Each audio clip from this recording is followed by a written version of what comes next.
Shalom, selamat malam Bapak Ibu Saudara yang dikasihi Tuhan.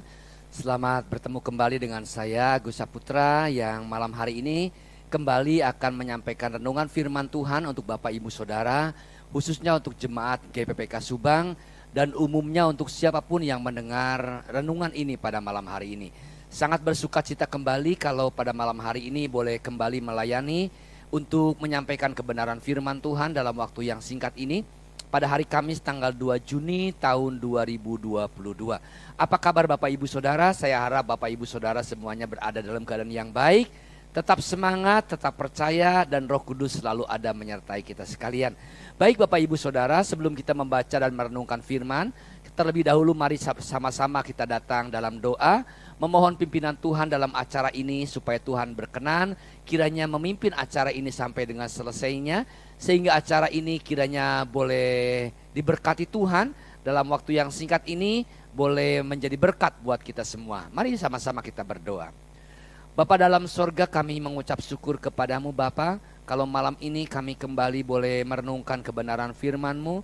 Engkau pimpin acara ini sampai dengan selesai. Engkau urapi hamba-Mu sehingga kami semua boleh diberkati oleh firman-Mu. Di dalam nama Yesus kami berdoa dan mengucap syukur. Amin.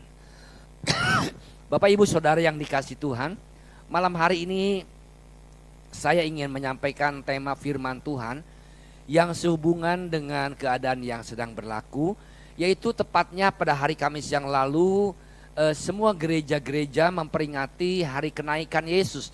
Dan kita tahu bersama bahwa setelah hari kenaikan Tuhan Yesus ke sorga, maka ada 10 hari di mana gereja-gereja berdoa dan berpuasa mengadakan satu acara yang disebut dengan kepenuhan Roh Kudus.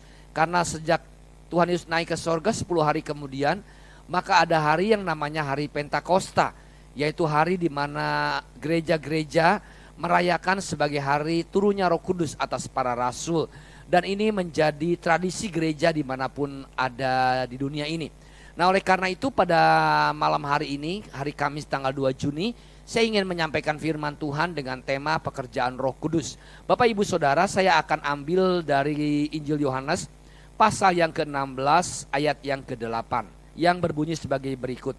Dan kalau ia datang, ia akan menginsafkan dunia akan dosa, kebenaran dan penghakiman. Bapak Ibu Saudara yang dikasihi Tuhan, untuk lebih jauh kita menelaah firman Tuhan yang sama-sama sudah kita baca pada malam hari ini. Mari sama-sama kita akan dengarkan satu buah pujian yang sudah dipilihkan oleh Charles untuk kita semua.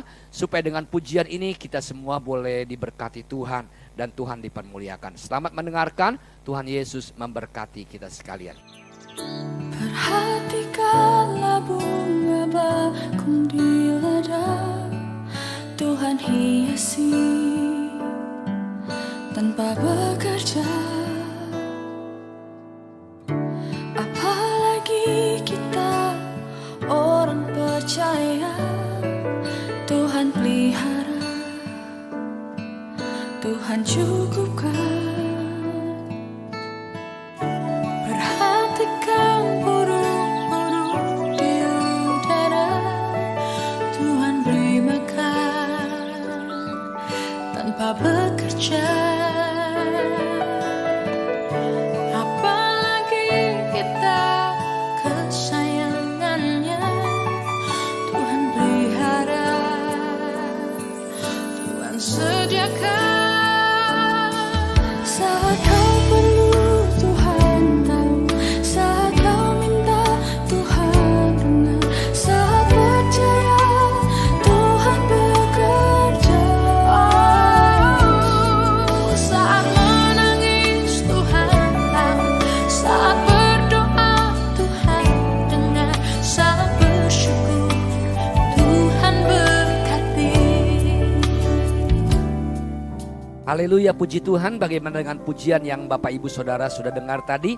Saya harap pujian tadi membawa kita sama-sama memuji Tuhan dan sama-sama kita mengundang hadirat Tuhan turun atas kita semua di tengah-tengah acara ini pada malam hari ini. Bapak Ibu Saudara, kita kembali kepada tema firman Tuhan pada malam hari ini, yaitu tema tentang pekerjaan Roh Kudus.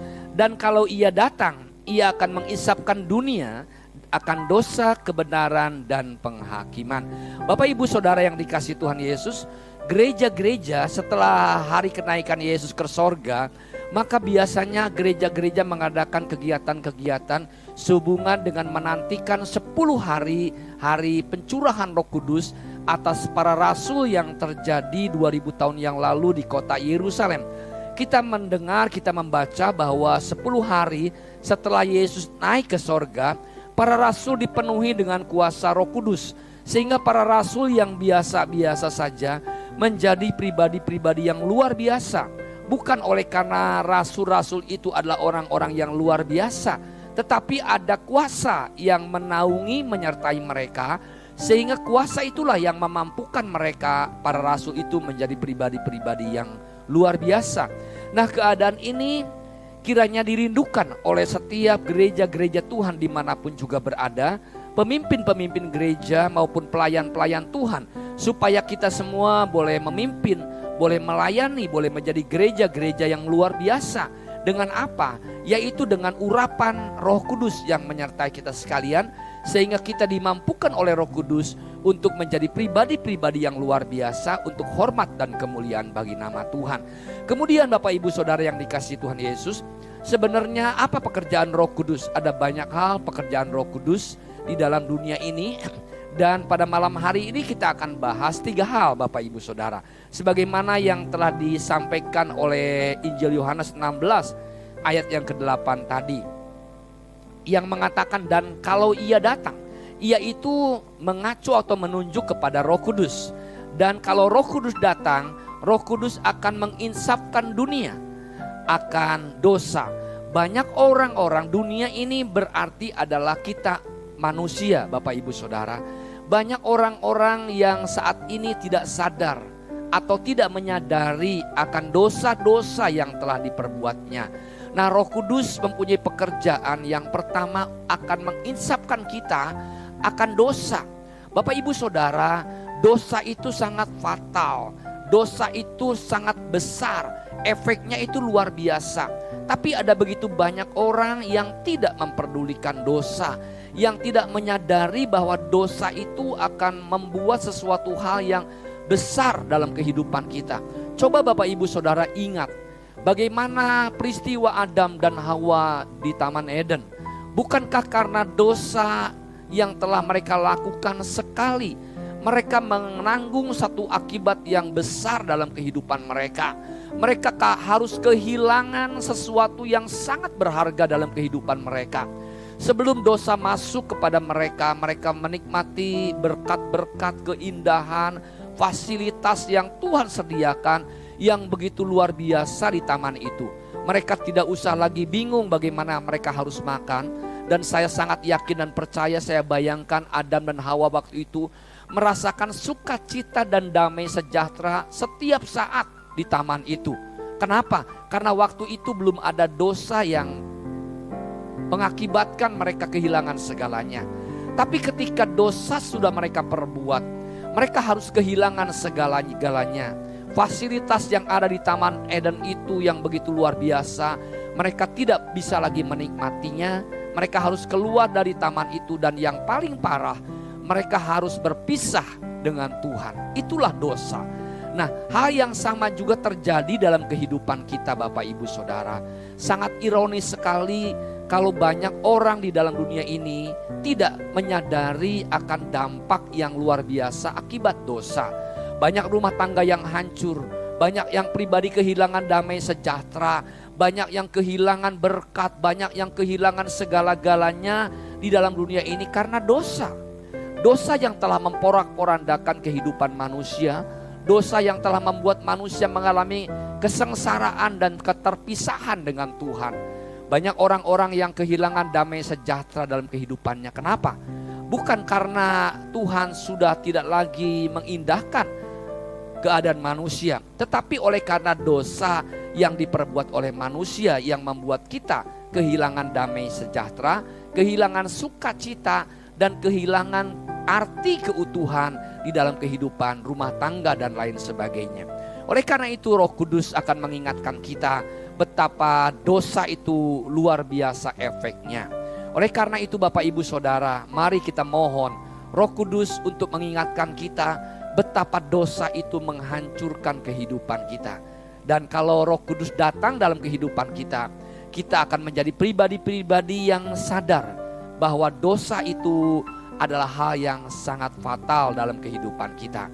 Mari kita dengar Roh Kudus dan mari kita menyadari bahwa dosa itu menghancurkan dalam kehidupan kita sekalian.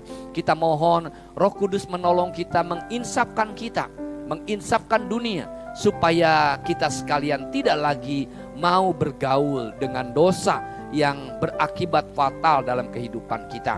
Itulah pekerjaan Roh Kudus. Pekerjaan yang kedua Bapak Ibu Saudara, bahwa Roh Kudus itu datang akan menginsafkan kita akan kebenaran. Banyak orang-orang yang tidak tahu tentang kebenaran, sehingga mereka tidak mau melakukan kebenaran di dalam kehidupannya. Kenapa Bapak Ibu Saudara? Karena mereka memandang enteng akan kebenaran. Mereka menganggap kebenaran itu hanya sebuah perintah yang memberatkan dalam kehidupan manusia. Sebenarnya kalau kita pelajari Bapak Ibu Saudara, kebenaran yang Tuhan anjurkan untuk kita lakukan dalam kehidupan kita, itu bukan semata-mata kita melakukan serangkaian tugas-tugas, kewajiban-kewajiban, tetapi justru sebenarnya adalah juga untuk kita. Ketika kita melakukan kebenaran yang Tuhan perintahkan dalam firman-Nya untuk kita lakukan, maka otomatis Bapak Ibu Saudara dan saya juga akan menerima, akan merasakan efek daripada kita melakukan kebenaran-kebenaran tersebut. Di antaranya kita akan merasakan damai sejahtera ketika kita melakukan kebenaran. Dan di antaranya juga Bapak Ibu Saudara dan saya akan dihindarkan daripada hal-hal yang akan merusak dalam kehidupan kita ketika kita melakukan kebenaran. Dan yang terakhir, ketika kita melakukan kebenaran, tentunya Bapak Ibu Saudara akan merasakan berkat-berkat, kebaikan-kebaikan yang kita terima bukan cuma dari Tuhan yang otomatis akan memberkati kita orang-orang yang melakukan kebenaran, tetapi dunia ini pun akan memberikan efek yang luar biasa ketika kita melakukan kebenaran. Dan Roh Kudus akan mendorong kita untuk kita memahami apa arti kebenaran yang harus kita lakukan. Tanpa Roh Kudus rasanya sulit bagi kita sebagai orang yang berdosa untuk kita bisa melakukan kebenaran. Tapi dengan Roh Kudus akan membantu kita supaya Roh Kudus terus menuntun kita untuk kita bisa melakukan kebenaran. Oleh karena itu Bapak Ibu Saudara yang dikasihi Tuhan Yesus, di dalam hari Pentakosta ini, hari turunnya Roh Kudus, mari kita mohon Roh Kudus untuk menolong kita sehingga kita dimampukan untuk melakukan kebenaran sebagaimana yang dilakukan, sebagaimana yang diperintahkan Tuhan dalam firman Tuhan. Jadilah orang Kristen yang dapat melakukan kebenaran di dalam kehidupan kita sehari-hari.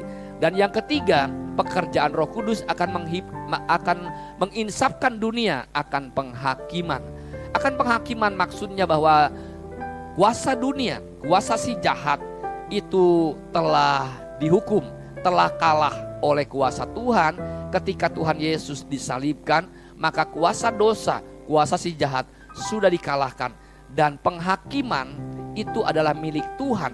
Oleh karena itu Bapak Ibu Saudara, mari kita ingat bahwa dalam dunia ini suatu hari kita akan menghadap tahta pengadilan Kristus, tahta penghakiman.